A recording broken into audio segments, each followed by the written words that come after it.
விழுப்புரம் மாவட்டம் செஞ்சியில் இன்று அதிகாலை பெய்த மழையால் செஞ்சி ஒழுங்குமுறை விற்பனை கூடத்தில் விவசாயிகள் கொண்டு வந்த 10,000 நெல் மூட்டைகள் மழையில் நனைந்து சேதமடைந்தன.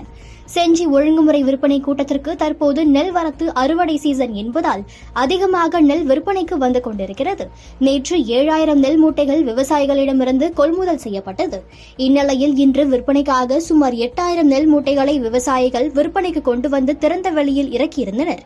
மேலும் நேற்று கொள்முதல் செய்யப்பட்ட வியாபாரிகளின் ஒரு பகுதி நெல் மூட்டைகளும் கமிட்டியின் திறந்த வெளியில் அடுக்கி வைக்கப்பட்டிருந்தன. இன்று காலை 6 மணி அளவில் திடீரென பலத்த மழை பெய்தது. சுமார் 1 மணி நேரம் பெய்த இந்த மழையால் கமிட்டியில் திறந்த வெளியில் அடுக்கி வைக்கப்பட்டிருந்த சுமார் 10,000க்கும் மேற்பட்ட நெல் மூட்டைகள் மழையில் நனைந்து சேதமடைந்தன.